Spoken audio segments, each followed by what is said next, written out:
حي على الفلاح. It is a month of the mercy of the Almighty because we are taught by the Prophet Muhammad, peace be upon him, "Man la yarham, la yurham." Simple words. Whoever does not show mercy will never be shown mercy. So if you would like to achieve mercy, there is one way of doing it. Be merciful yourself. In another narration, he says, "La yarhamillahu man la yarhamin nas." The Almighty will not have mercy on he or she who does not have mercy on the rest of the people. He did not just say the Muslims. He said the rest of the people, because we share so much in common, subhanallah. So if we would like the mercy of the Almighty in this month of mercy, we need to have a quality of mercy as well.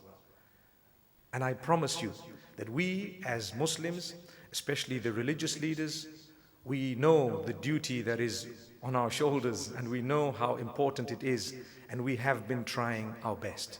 We need your help and support as well. And at the same time, we acknowledge that you have gone the extra mile to attend with us this evening.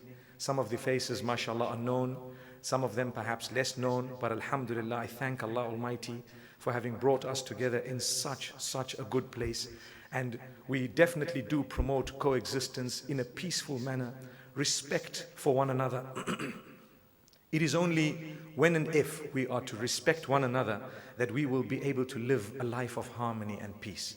We will be happy when we live and let live, and not just live and let live. In fact, I've learned something. The word tolerance is not good enough. It goes beyond that to respect. That's a higher word. I don't just tolerate you, I respect you. I really do. You have the right to believe what you do, and so do I. And in this way, we would be able to live together. We will discuss our differences. There is no harm, not at all. But we discuss it as human beings, with respect, with dignity. In the same way I would like something for myself, I need to like the same for you. And so we have been doing this for many years. It's become more and more important as some, unfortunately, have taken the religion and tried to use it to serve their own nasty agenda across the globe. And I'm sure you're aware of what I'm talking about, the extremism that is being promoted, and some of the violence and the acts that we definitely do not condone at all. We do not only condone them, but we are no way party to even the slightest type of understanding that leads in that direction. So this evening, I really feel so great to be in your midst, and I want you to feel this beautiful month of Ramadan. You know, we're fortunate that we're in a country where you can actually taste this month just by being here during Ramadan, because of the majority Muslims who live here. And I'm sure you can see the goodness that stems from all the brothers and sisters and this beautiful feeling. I promise you, this is how a Muslim should be living throughout his or her life. It is not just during the month of Ramadan. Iftar is a moment of reflection. We're supposed to be introspecting, looking into my bad ways and habits. How can I eradicate my bad ways and habits? I've spent the better part of the last 17 years preaching and teaching how to develop ourselves as human beings, not just for Muslims. If you were to take a scroll through some of my social media accounts, perhaps Facebook and Twitter, that have been there for many years, you will notice almost every message is applicable to mankind at large, not just to Muslims. And the reason I chose to do this, and I've done this for many years, is for everyone across the globe to know that as religious leaders and as Muslims, we share so much in common with those who belong to other faiths. I'm sure the respect, the character, the conduct, the benevolence, the reaching out to others in terms of compassion and mercy and so on, all faiths should be teaching this. That's what makes us human beings. So it's a warm evening, mashallah, in this beautiful city, and I really hope and pray that we can enjoy this beautiful evening. I have two more messages before I actually close. The first is, I would like to cite an example that many people may have heard in the Quran. And the reason I do this is this event or my talk is actually beamed live. And I want the Muslims across the globe to know that there are verses in the Quran that sometimes people are taking out of context in order to create enmity, in order to create discord, in order to create that which is negative across the globe. And it's our duty to clarify these. So I'm going to make one big clarification. Please bear with me.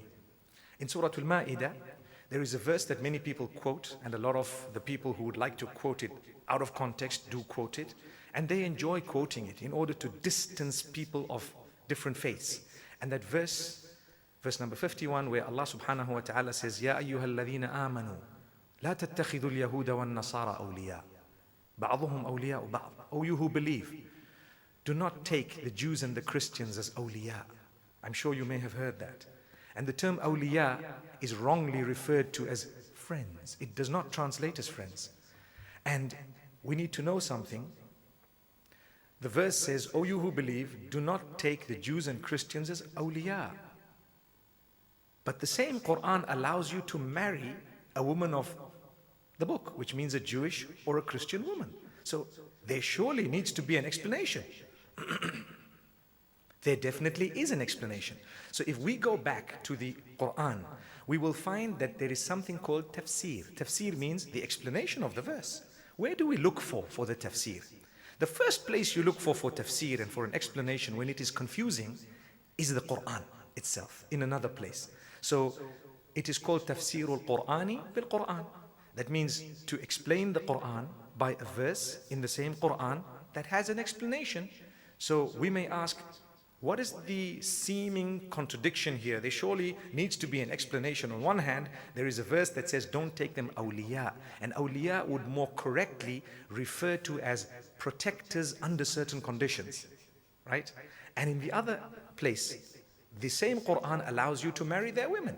Now, if you go back to a few verses down, verse number 57 of the same surah, it speaks about the condition of befriending those who mock at you, those who make a joke of you, those who intimidate you. Stay away from them, whether they are Jews or Christians or anyone else. And I'm sure that is a law that we apply in our own lives. If someone intimidates me, if they mock at me, if they laugh at me, or you, it would only be wise that I advise you to stay away from them.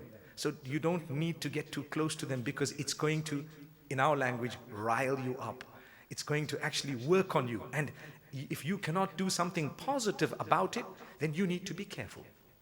So the Quran says, لا تتخذوا الذين اتخذوا دينكم هزوا ولعبا من الذين أوتوا الكتاب من قبلكم والكفار أولياء. Now there is an explanation about who these people of the book are that are being referred to in the previous verse that I cited. They are the ones who mock and who joke and who rile you up and who say nasty things and so on. Stay away from them. That's the explanation. And then we have another verse which is by far the clearest explanation of whom you are not allowed to befriend from amongst those who don't share a faith with you. That goes to Surah Al-Mumtahina. If we go to Surah Al-Mumtahina, we will find, I think it's verse number 8 if I'm not mistaken, 8 and 9, where the Almighty says clearly that the prohibition is not لا ينهاكم الله عن الذين لم يقاتلوكم في الدين ولم يخرجوكم من دياركم أن تبروهم وتقسطوا إليهم. The prohibition is not for those who have never fought you. They belong to other faiths. They've never fought you in your faith. They've never driven you out of your homes. They have not done anything bad to you. There is no prohibition. That the prohibition is not in their regard. The Quran says you have to fulfill their rights. You know what tabarruhum actually means? A relationship that you have with people where you fulfill all their rights. Bar, the term bar is also used when it comes to your parents. You know, al-bar liwalidihi, someone who has fulfilled the rights of his parents. So you have to fulfill the rights of those who don't share a faith with you. They've never done anything wrong to you. But look how people take the first verse and use it as though it's a blanket rule to say you're not allowed to befriend any Jews and Christians. I have friends from the time I was at school. I actually studied in a Christian college, St. John's College, back at home in Zimbabwe. And a lot of my friends were Jews and Christians. But that doesn't mean that I went against the Quranic injunction, because that's not the interpretation of the verse. Surah Al-Mumtahina explains it clearly. The Almighty after that makes it even more clear by saying, إنما ينهاكم الله عن الذين قاتلوكم في الدين وأخرجوكم من دياركم وظاهروا على إخراجكم أن تولوهم. You want to know whom you should not take as awliya? They are the ones who have fought you, who have driven you out of your home. They are the ones who have had enmity against you to the degree that there is a war between you and them. Then it would not be in the best of your interests to befriend such people. So this, I'm just giving you an explanation because I do know that this particular verse is cited a lot by those who want to misinterpret it. So I've just taken a moment to explain to you that in the Quran there are explanations to show what exactly that means, and it's common logic, and we would even give that advice to our own children, that if someone is fighting you, stay away from them. You know, you have to fulfill their rights, but you don't need to befriend them. May Allah subhanahu wa ta'ala grant us ease and guidance. The second thing that I'd like to end by is that during this month, and it's a month of forgiveness, we are taught to reach out to everyone. We ask the Almighty for forgiveness, and if we would like to achieve that forgiveness, we also need to forgive others. We need to reach out to others. We need to show compassion to others. So I ask the Almighty to grant us all goodness and forgiveness and acceptance. And at the same time, I remind you all that we have a common maker. And this common maker, he is worshipped alone, and he is the one who is the owner, controller of entire universe and existence. And I end in the same way that I started. Thank you very, very much for your attentiveness. And I really appreciate the fact that you've made the time to show solidarity with us during this beautiful month of Ramadan. And I hope and pray that we can have many more. And I pray that we can reach out to one another whenever we have days of importance and seasons of importance. In this way, we would be able to not only educate one another, but learn from each other.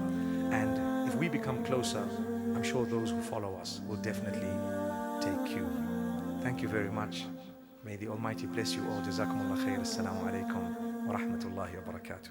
Thank you so much for listening to this short message.